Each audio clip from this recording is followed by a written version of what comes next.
दिल्लीमध्ये चालू असलेलं कॉकरोच पार्टीचं आंदोलन आणि मित्रांनो महाराष्ट्रामध्ये उद्धव ठाकरे यांच्या शिवसेनेकडून झालेला प्रचंड मोठा विजय ही केंद्रातील सत्ता उलथवण्याची चिन्ह असून केंद्रात नरेंद्र मोदी सरकारला आता बसतोय पहिला मोठा झटका। तर महाराष्ट्रात भाजप आणि शिंदेगडाची सर्वात मोठी दारुण पराभवाची मालिका अखेर सुरू। उद्धव ठाकरे यांच्या शिवसेनेचा 51 पैकी 51 जागी मित्रांनो प्रचंड मोठा दमदार विजय। राज्याच्या राजकारणाला हादरवून सोडणारी सगळ्यात मोठी बातमी। नमस्कार, महाराष्ट्राच्या ग्रामीण आणि सहकारी राजकारणातून या घडीची सर्वात मोठी सनसनाटी आणि सत्ताधाऱ्यांच्या पायाखालची वाळू सरकवणारी बातमी समोर येत आहे। बॅलेट पेपरवर निवडणूक झाली आणि सत्ताधाऱ्यांचा फुगा क्षणात फुटला। होय, जिल्हा मध्यवर्ती सहकारी बँक, खरेदी विक्री महासंघ आणि ग्रामविकास संस्थांच्या सोसायट्यांच्या निवडणुकांचे निकाल समोर आले आहेत। या निकालांनी संपूर्ण महाराष्ट्राला मित्रांनो हादरवून सोडला असून ज्यांची सत्ता त्यांनाच पराभवाला सगळ्यात मोठं सामोरं जावं लागतंय। ठाकरेंच्या शिवसेनेचा भगवा झेंडा पुन्हा एकदा अत्यंत ताकदीनं फडकतोय, तर दुसरीकडे भाजप आणि शिंदेगडाला अक्षरशः घाम फुटला। मित्रांनो, बातमी तेवढीच महत्त्वाची आहे, तुम्हाला शेवटपर्यंत बघावे लागेल। मित्रांनो, महाराष्ट्राच्या ग्रामीण भागामध्ये सध्या उद्धव ठाकरे यांची प्रचंड मोठी लाट असल्याचं ग्रामीण भागातून समजतंय। ठाकरेंना सोडून गेलेल्या 6 खासदारांच्या विरोधात महाराष्ट्रात तीव्र संताप आहेच, परंतु आता मोदी सरकारविरोधात देखील आता तीव्र संताप यायला सुरुवात झाली असून देशाच्या ग्रामीण भागात केंद्र सरकारविरोधात प्रचंड मोठी संतापाची लाट निर्माण झाली आहे। त्याच लाटेचा परिणाम म्हणून उद्धव ठाकरे यांना पुन्हा एकदा खूप मोठं यश मिळालंय।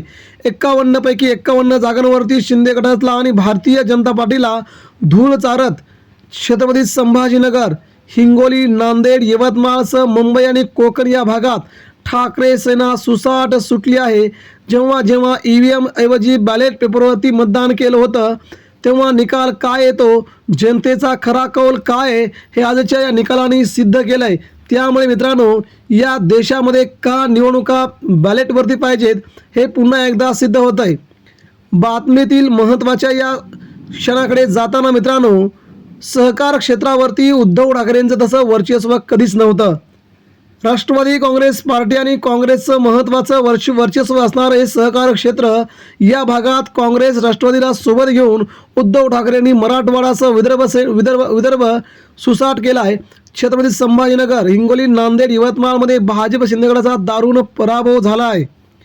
जिल्हा सहकारी बँक आणि खरेदी विक्री संघावरती कब्जा करत सहकार क्षेत्रातील सत्ताधाऱ्यांची घट्ट पकड अखेर ठाकरेंनी ढिली केली असून विरोधकांची एकमुखी मुसंडी ही आगामी केंद्रात आणि राज्यात सत्ता पालटाचे संकेत देत आहेत। बॅलेट पेपरवरती भाजप पराभूत होते। बॅलेट पेपरवरती मतदान होताच सत्ताधाऱ्यांचे सर्व दावे पोकळ ठरल्याचा विरोधकांचा गंभीर आरोप होता। ग्रामीण महाराष्ट्राचा हा कौल बदलाचा संकेत असून आगामी विधानसभा आणि स्थानिक स्वराज्य संस्था 20 राहिलेल्या जिल्हा परिषदा यांच्यासाठी हा कौल खूप महत्त्वाचा ठरणार आहे मित्रांनो।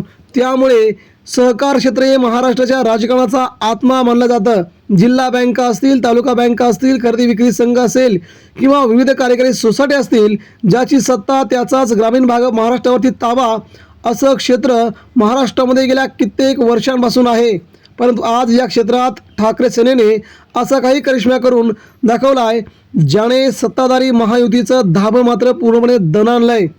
छत्रपती संभाजीनगर हा नेहमीच शिवसेनेचा बालेकिल्ला राहिला आहे, मात्र पक्षफुटीनंतर शिंदेगडाने या भागावरती दावा केला होता। पण आज लागलेल्या खरेदी विक्री संघ आणि सोसायटीच्या निकालामध्ये ठाकरे सेनेने शिंदेगडाचा दारुण पूर्ण सफाया केला आहे। त्यामुळे शिंदेगडाचे मातबर नेते तोंडावरती आपटले आहेत। मराठवाड्यातील हिंगोली आणि नांदेडमध्ये तर ठाकरे सेनेच्या पॅनलने एकतर्फी विजय मिळवला असून स्थानिक पातळीवरती भाजप शिंदे गटाने आपली सर्व ताकद पणाला लावून साम दाम दंडभेद अशा सर्व मार्गांचा वापर करून देखील मतदारांनी ठाकरे सेनेला साथ दिल्याचं समजतंय। यवतमाळ देखील गड जिंकला। विदर्भातील यवतमाळ जिल्हा मध्यवर्ती बँकेशी संबंधित संस्थांच्या निवडणुकांमध्ये ठाकरे सेनेला आव्हान दिले गेले होते। याच भागात उद्धव ठाकरेंचे खासदार गद्दारी करून शिंदेगडात गेले होते त्यांना मात्र हा सगळ्यात मोठा धक्का मानला जात आहे. गेल्या काही अनेक दिवसांपासून विरोधक सातत्याने ईव्हीएमवरती प्रश्न उपस्थित करत आहेत. ईव्हीएम हटवा, बॅलेट पेपर निवडून घ्या अशी मागणी ठाकरे गटासह संपूर्ण महाविकास आघाडी करत आहे. आणि आज जेव्हा सहकार क्षेत्रातील या निवडणुका मतपत्रिकेवरती म्हणजेच बॅलेट पेपरवरती पार पडल्या तेव्हा निकाल काय आला? सत्ताधारी भाजप आणि शिंदेगडाला पराभवाचा मोठा धक्का सहन करावा लागला.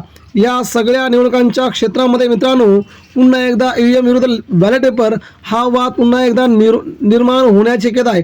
ग्रामीण भागातील शेतकरी, ग्रामीण भागातील युवक, बेरोजगार या तरुणांनी भाजपपासून, शिंदे सेनेपासून दूर जाण्याचा प्रयत्न सुरू केला असून याची सुरुवात सध्या महाराष्ट्रात सुरू झाली आहे. यामुळे केंद्रात आणि राज्यात सत्ता बदलाची सध्या चर्चा असतानाच हा विजय उद्धव ठाकरेंना खूप महत्त्वाचा आणि राजकीय दृष्टीने आपलं संपूर्ण राजकीय करिअर पुन्हा एकदा मोठ्या दिशेने वाढवण्याचा हा निर्णय मोठा आहे. मित्रांनो, याबद्दल आपल्या प्रतिक्रिया द्या.